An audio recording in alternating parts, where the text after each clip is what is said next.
감사합니다. 함께 성경 봉독 하시겠습니다. 말씀은 누가복음 1장 1절부터 25절까지 말씀입니다. 누가복음 1장 1절부터 25절까지 말씀입니다.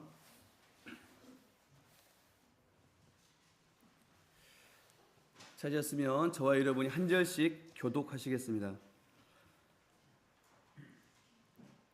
우리 중에 이루어진 사실에 대하여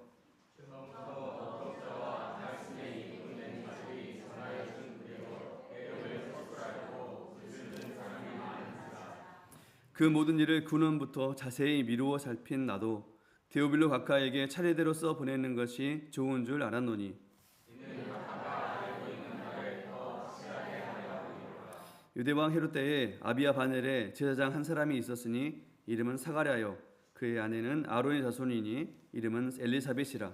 이 두 사람이 하나님 앞에 의인이니 주의 모든 계명과 규례대로 공덕이 없이 행하더라. 엘리사벳이 잉태를 못함으로 그들에게 자식이 없고 두 사람의 나이가 많더라. 마침 사가랴가 그 하나의 차례대로 하나님 앞에서 제사장의 직무를 행할세.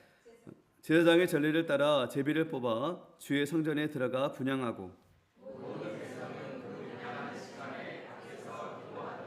주의 사자가 그에게 나타나 향단 우편에 섬지라. 천사가 그에게 이르되 사가랴여 무서워하지 말라. 너의 간구함이 들린지라. 내 아내 엘리사벳이 내게 아들을 낳아주리니 그 이름을 요한이라 하라.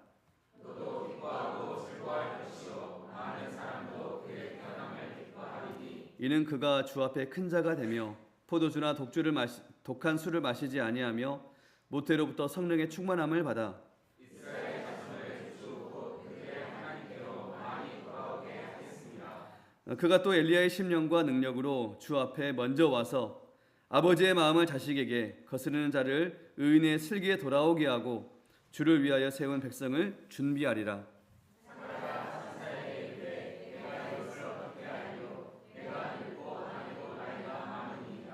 천사가 대답하여 이르되 나는 하나님 앞에 서 있는 가브리엘이라. 이 좋은 소식을 전하여 내게 말하라고 보내심을 받았노라.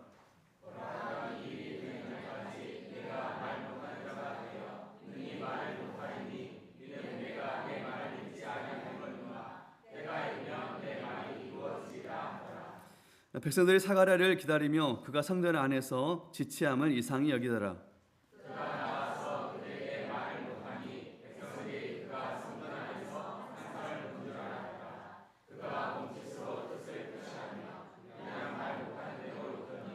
그 직무의 날이 다 되매 집으로 돌아가니라.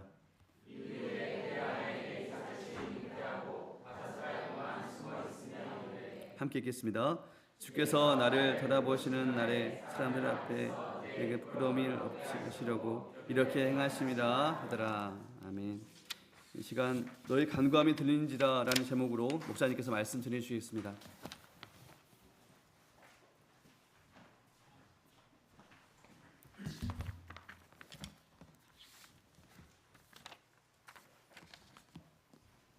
올리겠습니다. 기도하겠습니다. 하나님 아버지 감사합니다. 하나님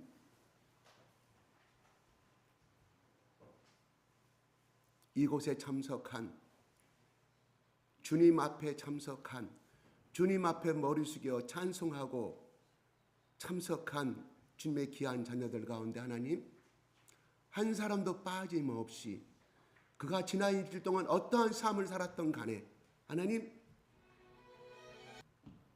과거를 보지 마시고 이 시간 여기에 참석한 이 마음을 축복하여 주셔서 하나님 한 사람 한 사람 듣는 사람 한 사람 한 사람에게 우리 성령님 기름 부어주시고 위로하여 주시고 깊은 심령 가운데 하나님 담비와 같은 귀한 말씀들이 우리 가운데 뿌려지게 하심으로 말미암아 하나님 우리 밭이 가장 좋은 밭으로 우리 심령이 가장 좋은 밭으로 30배, 60배, 100배의 결실을 맺을 수 있는 하나님 앞에 결단의 시간이 되게 하시며 아버지 가장 가난하고 가장 누추한 곳에 하나님이신 예수님이 이 땅에 오시는 이 성탄의 시즌을 맞이하여 그냥 흘러보내는 성탄의 시즌이 아니라 임마누엘 되신 예수님, 나와 함께하기 위해서 오신 가장 청순하고 가장 갓난아기의 모습으로 오신 그 예수님을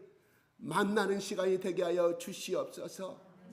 그리하여 아버지 하나님, 예수 그리스도가 내 마음에 다시금 잉태되는 아버지 기쁨이 임하는 예배의 시간이 될 수 있도록 성령님 역사하여 주시옵소서. 성령님 치유하시고 기름 부어 주시옵소서. 예수 그리스도 이름으로 기도드리옵나이다. 아멘. 하나님 아버지 사랑합니다. 예수님 사랑합니다. 성령님, 당신을 사모합니다. 성령님, 당신을 사모합니다. 성령님, 당신을 사랑합니다. 성령님, 내 마음에 꺼져가는 심지에 기름을 부어주시고 불을 던져주시고 하나님을 향하여, 예수님을 향하여 다시금 달려가게 도와주세요. 서로 축복하겠습니다.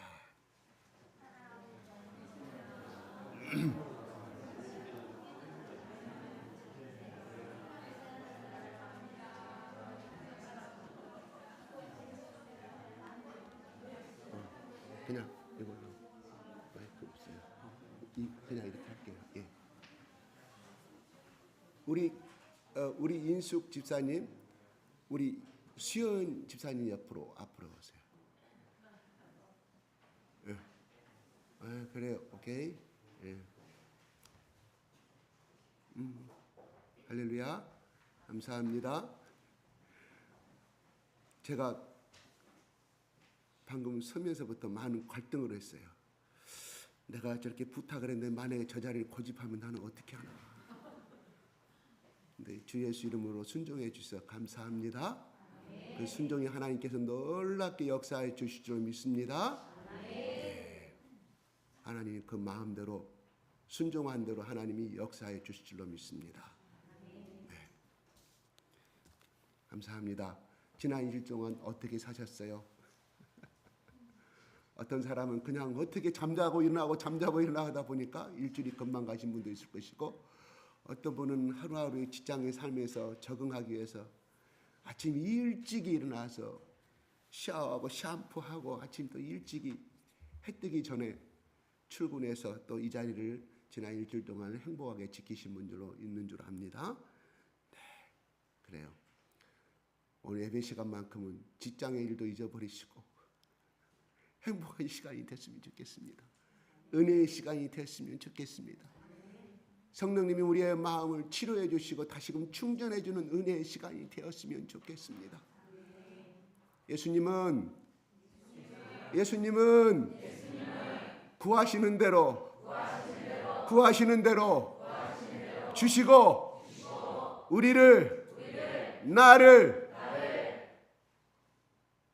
나에게 복을 부어주시는 하나님이십니다. 아멘. 그러니 왜 다시 한번 얼굴 좌우로 그냥 얼굴 빵끝 한번 서로 빵끝.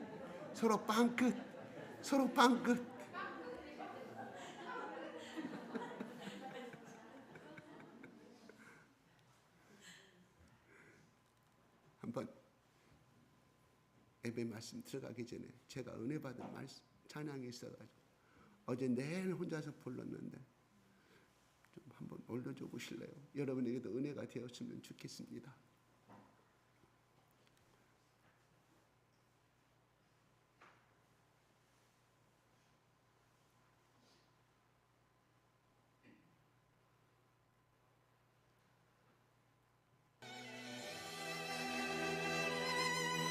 간절한 마음을 생각하면서 불러보겠습니다.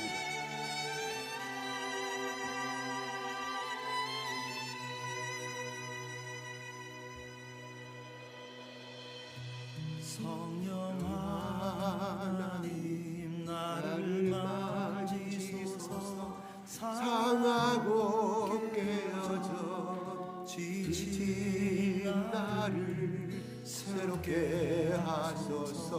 성령의 바람 시들은 내어 살리소서.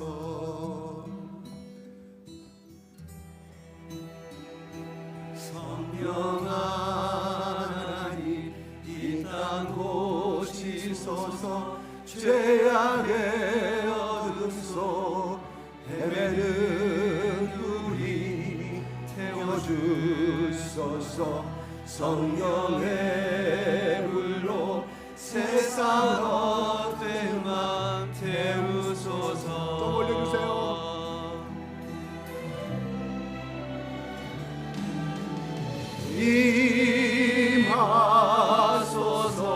임하소서. 성령 하나님이시여 지금 이곳에 임하소서. 바람처럼 물처럼 성령이여 임하소서.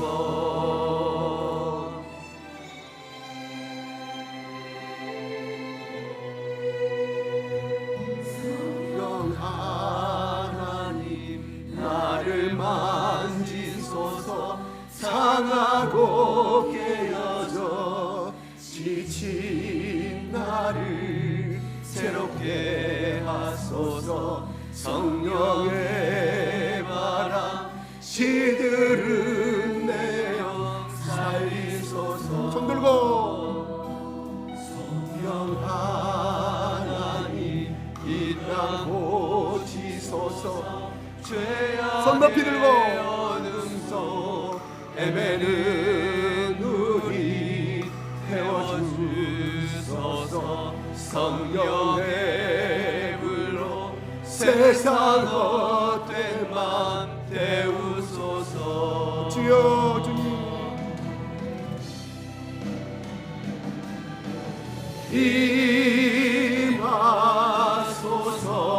임하소서.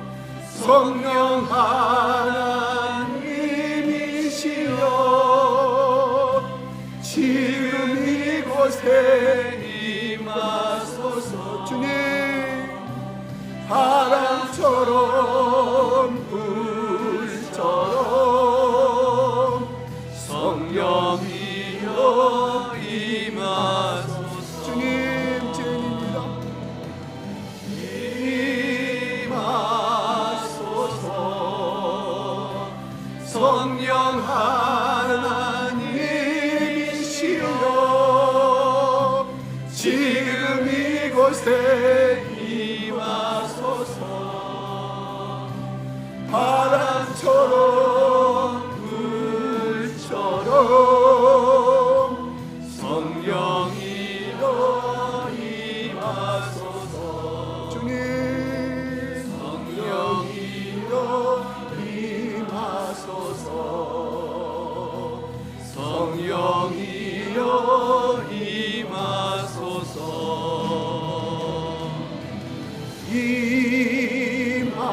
임하소서. 성령 하나님이시여 지금 이곳에 임하소서. 바람처럼 불처럼 성령이여 임하소서. 주여 성령이여 임하소서. 성령이여 임하소서.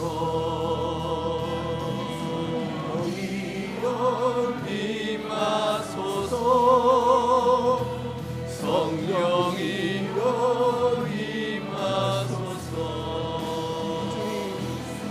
성령이여 임하소서.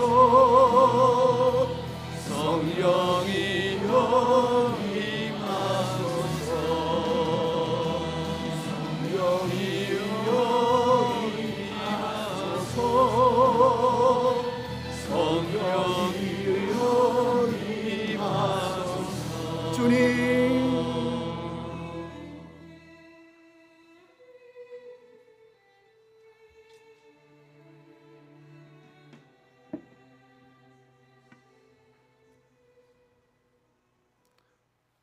감사합니다.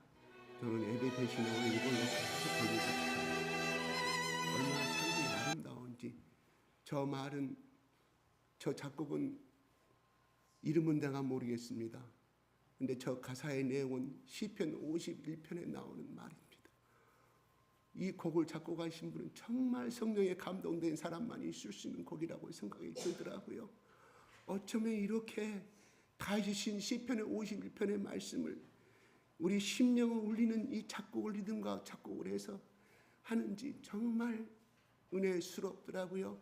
여러분들 기도할 때 이 음악을 틀어놓고 기도하시면 기도가 더 잘 될 줄로 믿습니다. 그래요. 우리는 다 성령의 인치심을 받은 자는 분명히 맞기는 맞습니다. 그런데요, 중요한 것은 여름 8월의 가뭄처럼 심령이 메말라 있다는 사실입니다. 오늘 통성기도 시간에 제가 뒤를 돌아보니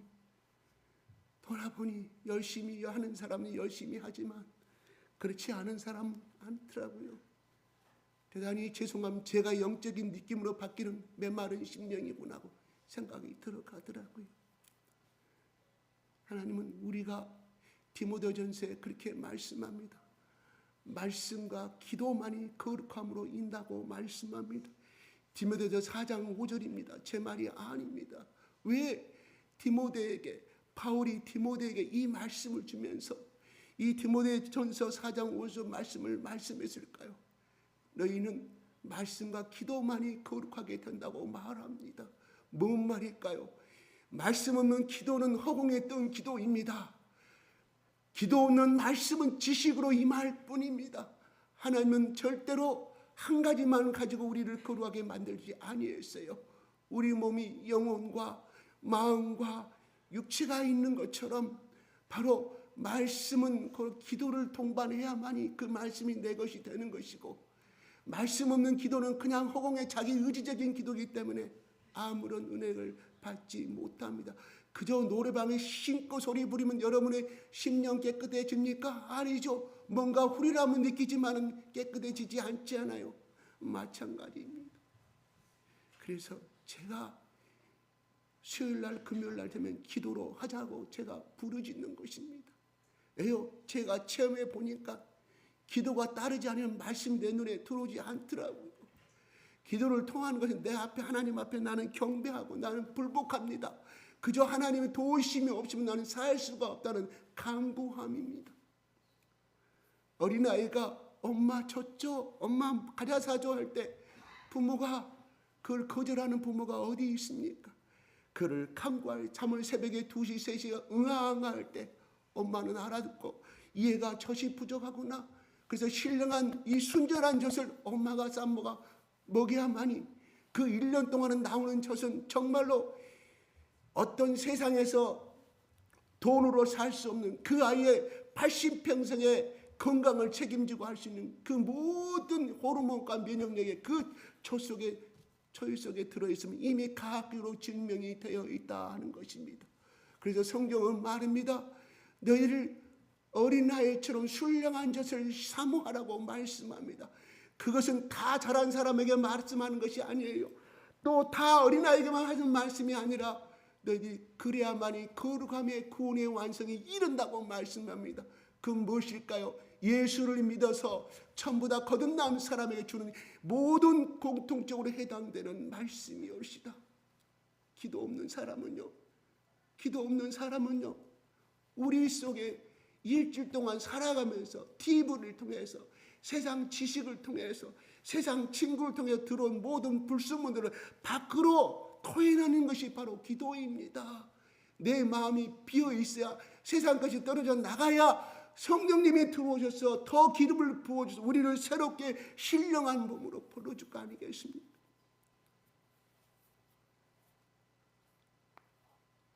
오늘 찬양 시간에 기도하는 것은 무슨 내용으로 했는지 나는 모르겠습니다. 그 중에 자기 자식의 문제도 있을 것이고 자기 개인의 제약적인 문제도 있을 것이고 해결되지 않은 남편과의 문제도 있을 것이고 또한 세상을 살아가는데 우리 자식들이 거듭나고 신령한 몸으로 성장해 가는 그 모습을 상상하면서 기도하신 집사님도 있을 줄로 압니다. 부모의 눈물은 절대로 헛되지 않는다고 하나님이 약속하셨습니다. 하나님은 내가 이렇게 여호와 하나님이 말씀합니다. 내가 은혜 줄 자에게 은혜를 주고 내가 구원을 베풀 자에 구원을 베푼다고 말씀합니다. 이거는 하나님의 주권적인 역사입니다. 그런데 오늘 말씀에서요, 사가랴가 제사장 직무를 감당하다가 환상을 보면서 천사의 음성을 만납니다. 천사의 음성을 들립니다. 너의 간구가 사가랴와 엘리사의 너의 간구가 하나님께 들린지라. 나는 그 축복된 소식을 전하러 왔노라. 무슨 말일까요? 그 간구는 제사장 직무를 감당할 때 간구가 아니올시다. 평상시 24시간 이미 자기 아내는 이미 다 끝나버렸습니다. 여자로서의 모든 생식의 기능은 다 끝나버렸습니다. 그런데 하나님이 천사를 보내서 말합니다. 너희 간구가 내게 들렸으므로 내가 그 축복된 소식을 전하러 왔노라. 세례 요한을 아들을 낳을 것인데 그 이름을 요한이라고 이름까지 하나님이 지어주십니다. 24반열에 제사장의 직무는 24반열이 됩니다. 6개월에 한 번 일주일간, 그러니까 64, 24 24명이 돌아가면서 거기를 하게 되어 있다는 거예요. 그날 일주일간 제사장 직무를 마지막으로 마치는 날이었는지 모르겠습니다. 정확하게 일주일간을 지내는데 첫째 날이었는지 마지막 날인지 모릅니다. 성경은 그렇게 기록되지 않습니다. 제사장 직무를 밖으로 나오니 사람들이 말을 시켰는데 말을 못합니다. 입이 봉사가 되고 팡어리가 됐으니까 손짓으로 하니까 사람들이, 기도를 기다리고 있던 사람들이 그 성소 안에서 제사장 직무를 감당할 때 하나님을 만났구나 이야기하게 됩니다. 그래요. 24명의 제사장들이 있었습니다. 아론의 후손들입니다. 그런데 24명 중에 유일하게 이 사가랴에게 임했습니다. 그는 의로운 사람이라 성경은 말하고 있습니다. 뭔 말일까요? 그만큼 그는 율법을 지켰고 하나님 앞에 살려고 노력했던 사람인데 두 부부에게 없었던 한 가지 사실, 한나의 남편하고 달랐습니다. 한나의 남편은 한나가 아기를 못 낳으니 결혼 후 몇 년째 아기를 새로운 여자를 얻었는가는 모르지만은 얻어서 거기서 먼저 아들의 기쁨들을 바라보게 됩니다. 그러나 오늘 나오는 사가랴는 그렇지 아니하고 끝까지, 적어도 여자의 기능을 오늘날 기준으로 따져보겠습니다. 보통 50세 60세 다 끝나잖아요. 적어도 그들의 나이는 18세에 결혼합니다. 16세에 그 당시 결혼했습니다. 적어도 40년 동안 얘기가 없었다는 거예요. 얼마든지 그 당시의 제도와 간섭에 의해서 새로운 여자를 얻어서 아들의 잉태되는 기쁨을 누릴 수가 있었지만 사가랴는 달랐습니다. 사가랴뿐만 아니라 엘리사벳도 달랐습니다. 하나님이 의로운 사람으로 인정했다는 사실이에요. 줄라면 빨리 주시지. 왜 제가 혼자 생각하는 거예요. 40년 만에 얻었다고 생각하는 거예요. 내가 그냥 해석하는 거예요. 그 복음적이 아닙니다. 약 40년 만에 얻었습니다. 자기 부인의 모든 것을 끝나버렸을 때 사가랴의 마음이 어땠을까요? 더구나 이 사가랴 집안의 시집본 엘리사벳은 어땠겠냐, 이런 말이에요. 정말 그 당시에 아기를 못 낳으면 하나님께 저주받은 여자다. 하나님 앞에 정말 용서받을 수 없는 죄를 범한 여자만이 아기를 못 낳는다는 그런 히브리즘의 사상이 있었습니다. 본인은 이 엘리사벳의 마음은 얼마나 아팠을까요? 시어머니 눈치도 받고 시아버지 눈치도, 하루하루 삶이 그렇게 행복한 삶은 아니었을 거라, 이런 말입니다. 그러나 사가랴는 중요한 것은 아내를 끝까지 사랑했음을 압니다. 무슨 증거로요? 40년 동안 다른 여자를 얻지 않았다, 이 말입니다. 시어머니가, 친부모가 너 이제 참을 만큼 참았으니 좋은 제2의 세시가 있다더라. 골반도 발달되고 얘기를 잘 할 수가 있다더라. 얻어라 했지 않았을까요? 적어도 그런 말도 수십 번 들었을 거예요. 그런데 사가랴는 그걸 지켰습니다. 뭘까요? 자기가 하나님 앞에 간구하면 적어도 나의 아내와 날마다 간구가 있으니 그 기도를 이루어 줄 것을 믿었다는 사실이에요. 그래서 너의 간구가 하나님께 들렸으니, 간구란 말은 글자 그대로 간절히 기도했다, 간절히 구했다. 뭐를? 제발 우리 아내가 내일 모레면 다 여자의 모든 것이 끝나버리는데 제발 달라고 우리 아내가 날마다 기도하고 울고 있으니 하나님 이 축복을 주세요. 우리가 뭔 잘못했습니까? 그런데 하나님 말합니다. 그가 율법을 지킴으로 의인으로 인정받았다는 사실이에요. 결코 죄가 있어서 얘기를 못난 게 아니라는 사실인 걸 우리는 알 수 있습니다. 그래요. 그러면서 그 아이에게 말씀합니다. 오늘 제가 전체적인 내용을 그냥 쭉 이야기할게요. 그가 앞으로 예수의 길을 영접하게 될 것이다. 그러면 이 엘리야가 이 세례 요한이 어느 날 그렇게 잉태되는 아무 예고도 없이 그렇게 사가랴 집안에 태어났을까요? 아닙니다. 사도행전 이사야서 40장 30절 말씀을 좀 올려주십시오. 이사야 44, 3절이에요. 제가 잘못 고쳤습니다. 잠깐만요. 말라기 4장 5절 6절 시작.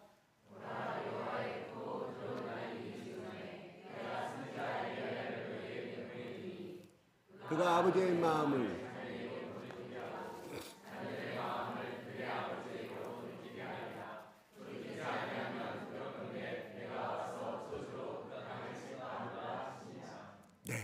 이거는 약 기원전 400년 전에, 예수님 기준으로 400년 전에 하나님이 말라기라는 선지자를 통해서 이 땅에 세례 요한을 보낼 것을 예언한 말씀인데, 그가 메시아 앞에서 광야에서 길을 준비하는 그 역할을 하게 될 것이라고.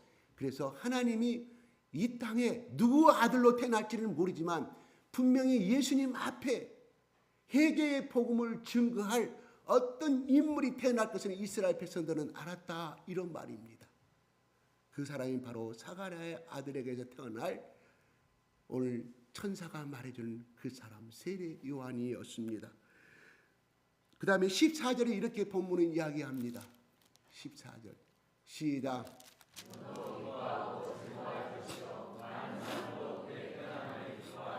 15절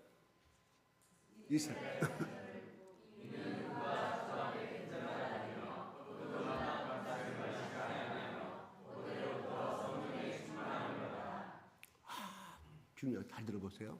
지금 천사가 말하는데 술을 마시지 않았어요. 술을 선택받은 사람들은 술을 하나님께서 못 먹게 만들었어요. 그 다음에 모태로부터 못 말일까, 뱃속에 잉태되는 그 순간부터 성령의 충만함을 받게 될 것이다. 다시 말해서 하나님이 보내신 성령의 보자기로 그 아이를 키워버린다는 사실이에요. 뭔 말일까요?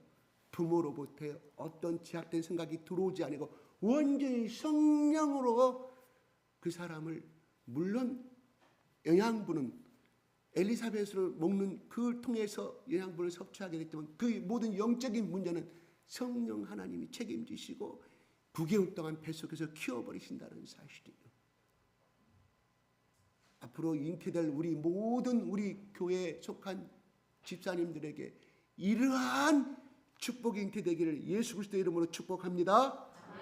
여러분의 며느리 가운데, 여러분의 손주 며느리 가운데 이러한 축복이 임하기를 예수 그리스도의 이름으로 축복합니다.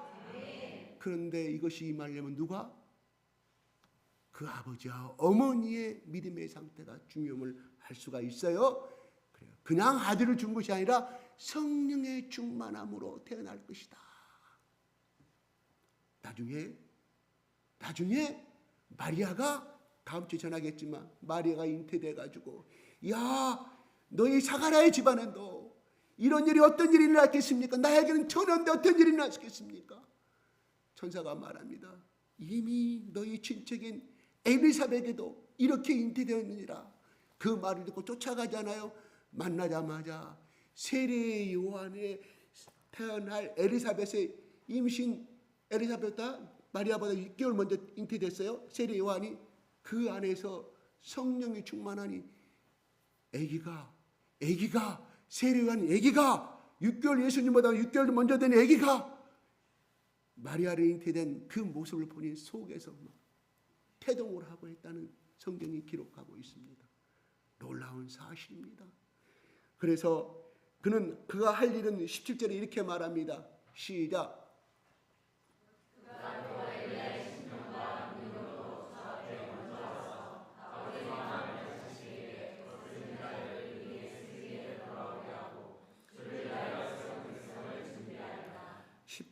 난 나이가 많이 들고 우리는 나이가 많이 들고 어떻게 하리요? 내가 늙고 하네도 나이가 이미 끝났다니 인간의 한계는 끝났다 이런 말이에요. 그러니까 천사가 17절에 이렇게 말합니다. 19절에 시작.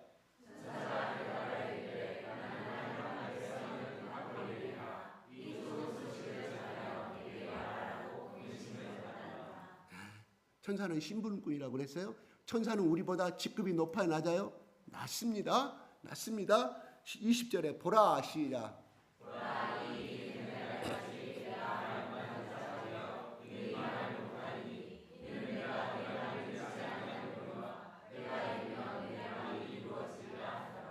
세례요한이 계속해서 사가랴가 안 믿으니까 그 증거로 덩어리로 만들어 천사가. 그래서 아기가 태어난 다음에 네가 정상적으로 말을 하리라고 이야기합니다. 하나의 증거지요. 표적을 나타내 준 거예요. 우연히 앞으로 9개월 후에 세례요한이 태어나는 것이 아니라 이러한 증거로 인해서 네가 말을 하지 못하는 이 증거 표적을 통해서 하나님이 우리 집안에 특별하게 우리를 선택하셔서 세례요한을 보냅니다. 앞으로 태어날 우리 아이는 그저 평범한 아이가 아니라 이 예수님 앞에 모든 이스라엘 백성들에게 예수님을 영접하는 준비된 사자로서의 메신저로서 역할을 할 것을 누구에게? 사가랴에게 심어주고 그것을 본 엘리사벳도 그가 세례요한이 광야에서 예치는 자의 소리를 직접 나중에 하게 됩니다. 몇 살에 나가 산지는 모릅니다. 학자들이 이렇게 말합니다. 약 30살쯤 됐을 것이다. 그 당시에 랍비로 되는 것은 아무리 가말리의 문화에서 성경을 보고 제자 양성을 배웠다 할지라도 율법을 통달하여 할지라도 30세가 되어야만이 랍비로서의 자격을 갖추게 되어 있어요.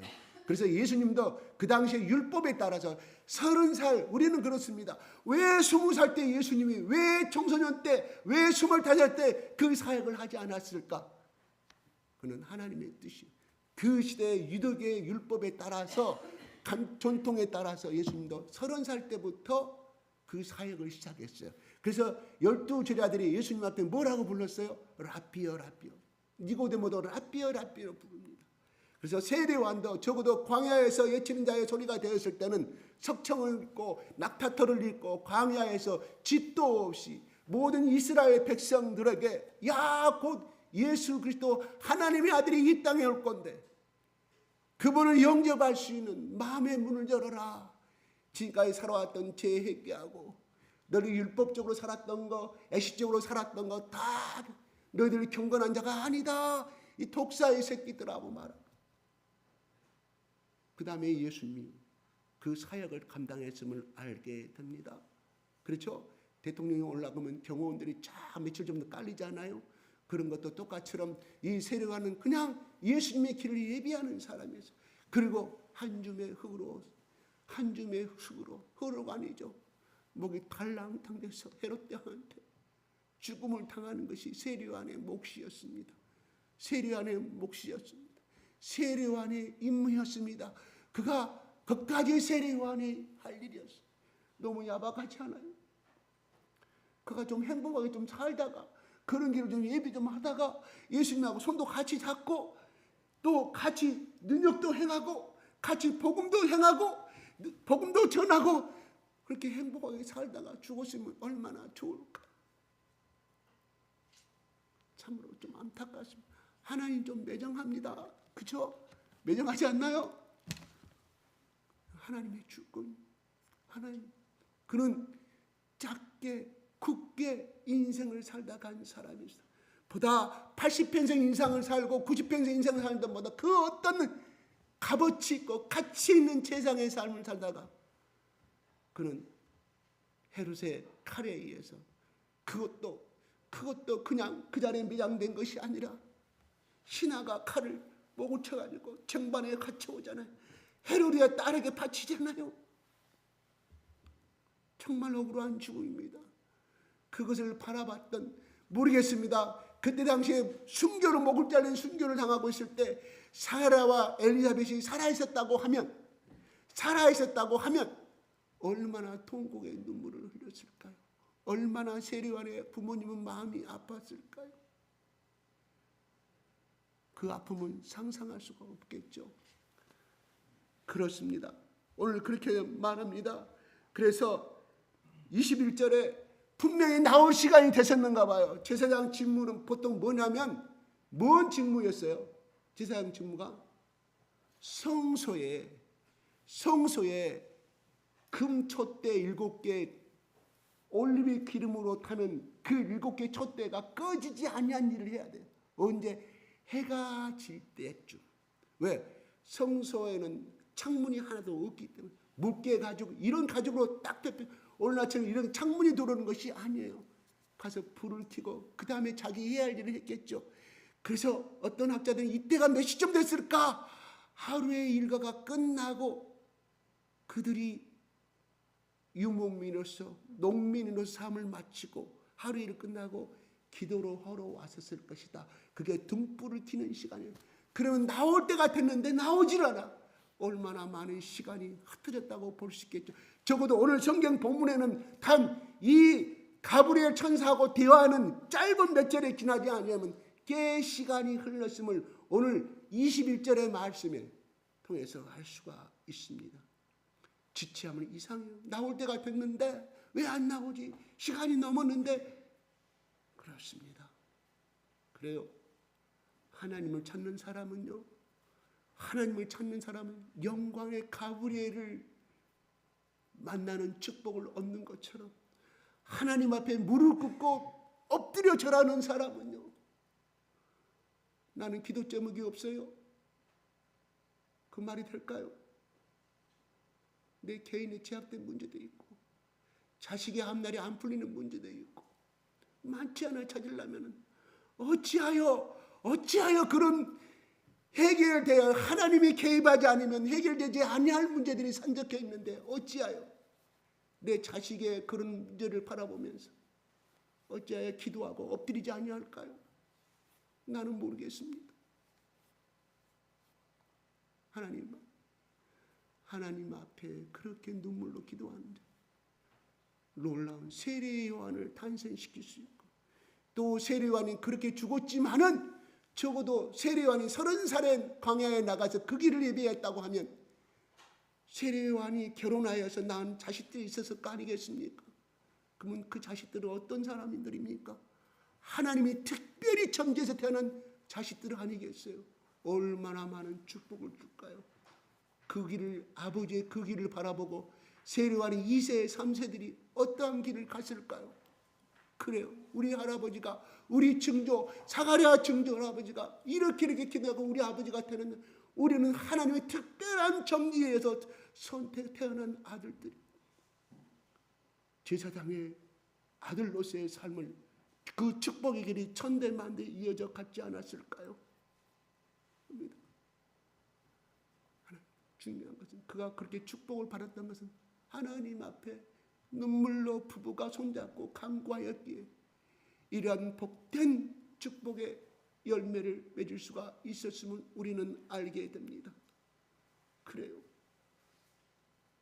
우리는 죽으라고 우리의 문제에 대해서, 나의 죄악의 문제에 대해서, 나의 하나님 앞에 아직도 고쳐지지 않은 문제에 대해서 눈물로 간구하면 한나의 기도를 주신 그 하나님, 또한 아브라함의 그 25년간의 그 삶, 기나긴 삶의 기도를 들으신 하나님, 우린 성경의 역사를 바라보면 기나긴 고난과 기나긴 고통을 거쳐가지 않은 사람은 특별한 사람이 아님을 바라보게 됩니다. 그 고난의 기간 속에 하나님을 붙들고 나간 사람은 하나님 앞에 특별하게 쓰임 받았습니다. 아브라함이 믿음의 아버지라고요? 웃기고 있어요. 무슨 믿음의 아버지예요? 그럼 지금 이라크의 유프라데스 강에 달신을 만들고 우상수를 만드는 집안의 아들이었어요. 평범한 사람이었어요. 하나님이 일방적으로 부르셨던 분이에요. 부르셔서 그 부름에 쫓아갔을 때 그는 믿음의 아버지가 되었고, 오늘날 위대한 아브라함, 사라 그러면 누구든지 인정받는 믿음의 소유자 아니겠습니까? 그래서 오늘날 많은 목사들이, 또 많은 사람들이 자기 2세의 이름을 아브라함, 사라로 이름을 많이 짓지 않아. 왜요? 우리도, 내 아들도, 내 남편도 그러한 삶을 살기를, 그러한 축복의 삶을 살기를 원하는 그러한 마음 가운데 지어진 이름 아니겠습니까? 그런데 중요한 것은 아브라함은 평범한 사람이었다는 사실이에요. 다니엘도 평범한 사람이었습니다. 요셉도 어떤 사람입니까? 자기 자랑 잘하는 평범한 사람이었습니다. 모르겠습니다. MBTI로 따지면 어떤 유형인지는 모르겠습니다. 그런데 하나님이 부르시고 쓰시니까, 그대로 따라가니까, 순종하니까 그 위대한 삶의 족적을 남겼다는 사실입니다. 그래야 우리는 소망을 갖습니다. 소망을 갖는 게 24 제사장들 가운데서 특별하게 그 위대한 삶으로 쓰임 받았습니다. 그러면 오늘날 그 사람의 제사장의 집안이고 아론의 후손이기 때문에 쓰임 받았다고 우리는 변명할 수가 있습니다. 그래요, 그것도 맞습니다. 중요한 것은 오늘날 우리가 제사장이라는 사실이에요. 히브리서 10장에 나오잖아. 너희는 왕 같은 제사장으로, 히브리서 기록된 그 말씀은 우리에게 말합니다. 나는 집사니까, 나는 그냥 성도이니까 그냥 대충 주일날 때우고 대충 그냥, 아니, 우리 제사장이라고, 많이 제사장이라고 성경은, 신약과 구약은 틀려요. 구약은 특별한 사람들만 제사장 되는데, 오늘날 예수 그리스도를 모든 믿는 사람은 하나님의 아들이요 하나님의 자녀가 되는 권세를 주었기 때문에 우리는 휴장이 필요 없습니다. 예수님과 하나님과 곧바로 만날 수 있는 특권을 가졌기 때문에 그 구약시대의 제사장들보다는 우리는 훨씬 더 특권을 받은 사람들입니다. 그러므로 말미암아 사가랴처럼 우리가 날마다 눈물로 기도하고 말씀을 본다고 하면 왜 그 집안을 축복 주시지 아니할까요? 왜 그 자식 가운데 2세 3세간 축복 주지 아니할까요? 이거는 엉터리 하나님이십니다. 줄 수밖에 없습니다. 아멘. 여기에 참석한 우리 모두가 이렇게 사가랴처럼 제사장의 마음을 가지고 내 자녀를 위해서 기도하는 것, 제사장의 마음으로 기도하는 것, 예수님의 마음으로 기도하는 것. 그래서 히브리서는 예수님을 대제사장이라고 말씀하였습니다. 그래요, 단숨에 자기 목숨을 드림으로 말미암아 우리는 영원한 다시금 제사를 드릴 필요가 없는 특권을 받게 되었습니다. 크리스마스 시즌이 다가옵니다. 모든 행사도 잘 여름을 준비하고 너무 흐뭇합니다. 그래요, 저 아이들이 어제 보면서 저 아이들이 나중에 20년이 흐르고 30년이 흐르고 그랬을 때, 그때 내가 주사랑교에 다녔던, 그 나를 가르쳤는 그 학교 주일학교 선생님을 기억하면서, 그가 믿음에 흔들렸고 때로는 방탕한 길을 갔다 할지라도 그때 그 시절에 떠올라서 다시금 주님의 길로 인도하게 될 것이라, 이런 말입니다. 그런데 한 가지 중요한 것은 놓칠 수가 있습니다. 예수님이 이 땅에 오셔서 살아가실 때 많은 기적을 베풀고 5,000명의 오병이어 기적의 역사를 이루고, 예루살렘에 올라갈 때도 많은 사람들이 우리 이제의 왕이 오셨다고 수많은 사람들이 길에 야자수를 끌고 올리브잎을 탁 깔고 양쪽에서 춤을 추고 환영하였습니다. 그러나 며칠이 못 되어서 우리 예수님은 고독한 그 길을 갈 수밖에 없었습니다. 예수님 평상시도 고독하였습니다. 많은 대중이 오는 것을 좋아하지 아니하였습니다. 그는 한적한 곳에 날마다 기도했음을 바라봅니다. 다시 말씀드려서 그는 세상의 박수와 세상의 칭찬과 세상의 명예를 원하지 아니하였다 하는 것입니다. 오직 예수님은, 오직 하나님이 나에게 원하시는 길이 무엇인가? 내가 어떻게 이 일을 감당할 수 있습니까? 곧 십자가의 처형을 당할 날이 오는데, 하나님, 내가 이를 어떻게 감당할 수 있으며 내는 어떠한 말씀으로 저 인생들을 하나라도 더 구원시키고 내가 하나님 앞에 가야 되는데, 예수님은 오직 목표가 그것이었다, 이런 말입니다. 그 누구한테도 칭찬받기를 원하지 아니하였습니다. 홀로 그 길을 시간만 나면 주님께 기도하고 주님의 음성을 듣고 그 다음에 행동으로 옮겼음을 우리는 성경을 통해서 예수님의 종족을 통해서 우리는 알 수가 있다, 이런 말입니다. 중요한 것은 많은 사람들이 크리스마스 같다고 많은 행사를 합니다. 그것도 축하 파티니까 해야 됩니다. 또 기도도 많이 들어가야 됩니다. 그런데요, 중요한 것은 그렇게 많이 몰려있던 그 많은 사람들, 예수님은 그 십자가의 길을 12번이나 넘어져가면서 골고다 언덕에 홀로 십자가를 지고 올라가셨습니다. 거기에 참석했던 많은 사람들이 조롱하고 손가락질하지만 자기들은 죽기까지 내가 주님을 따르겠다는 베드로도 없었습니다. 오직 예수님의 어머니 마리아, 또 예수님 때문에 구원받은 막달라 마리아, 7 귀신들도 막달라 마리아, 그 은혜에 감사하고 그까지 변하지 않은 그 유대한 역사의 현장에 그 죽음을 맛보아야 했습니다. 그래 그 하나 많은 나금이 12사도 중에 유일하게 사도 요한아 너의 어머니다.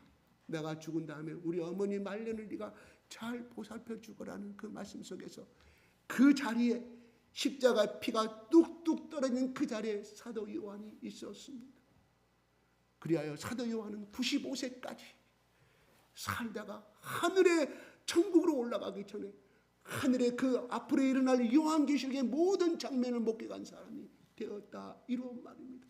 베드로가 유리한 사도라고요? 아니오시다. 끝까지 죽음의 현장에 같이 따라갔던 그 언제 죽을지도 모르는 사도 요한, 그분만이 유일하게 예수님 때문에 저 지중해 밤모섬에 기한가고 핍박받았지만 그분은 죽음을 맛보지 않아. 그 요한계시록의 위대한 역사를 2000년 동안 모든 사람들이 제대로 풀 수 없는 그 유일한 놀라운 천국을 바라보고 먼저 바라보고 나중에 생명이 다한다면 하나님 보좌 우편으로 올라갔다는 사실이죠. 보좌 우편이 아니죠. 예수님 옆에 지금도 서 있겠죠. 그렇습니다. 그런데 중요한 것은 다시금 내가 말합니다. 많은 사람들이 인기를 얻고 많이 하였지만 예수님은 고독의 사나이였습니다. 다시 말해서 11제자들, 야 예수님이 올라가면 내가 국무총리가 되고 장관이 됐던 그 열망가를 쫓아가야 했지만 그들은 다 버리고 떠나버렸습니다.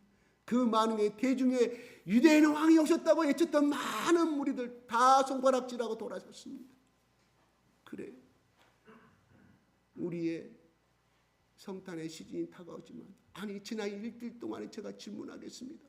얼마나 여러분들이 예수님을 모시고 살았을까요? 얼마나 임만을 되신 예수님을 모시고 불렀습니까?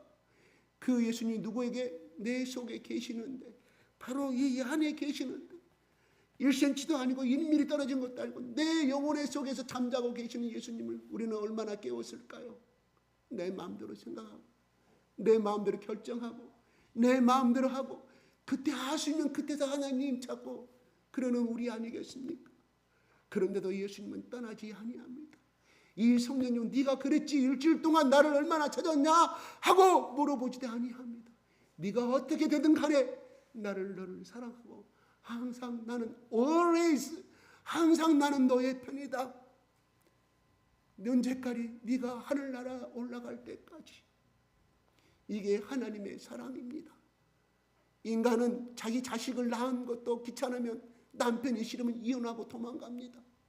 또 아내가 싫으면 자기 자식 놔두고 그냥 다른 여자 찾아가는 것이 우리 인간의 더럽고 속된 마음 아니겠습니까? 그러나 하나님의 사랑은 다릅니다. 내가 지난 20주 동안 하나님 한 번도 찾지도 아니하고 아니 주일날 돈 벌러 다녔어도 하나님이 슬퍼하지 아니합니다. 슬퍼하겠죠. 그러나 네가 나를 버렸지. 필요할 때만 나 찾니? 나도 너와 똑같이 행동하겠다 하지 아니합니다. 이게 하나님의 사랑입니다. 이게 예수님의 사랑입니다. 이번에 예수님이 이 땅에 태어나겠죠. 우리 축하 준비를 하고 있습니다. 이 예수님과 동행하는 삶, 다시 깊이 예수 그리스도의 이 십자가를 지고 나의 생명을 살리기 위해서 나의 이 병을, 이 육체의 연약함의 병을 고쳐주기 위해서 이 땅에 십자가라서 나의 모든 연약함과 나의 이런 이기적인 생각과 조상 대대로 내려오신 이 어찌하시는 사주팔자의 운명들을 다 청산하기 위해서 예수님이 이 땅에 오십니다.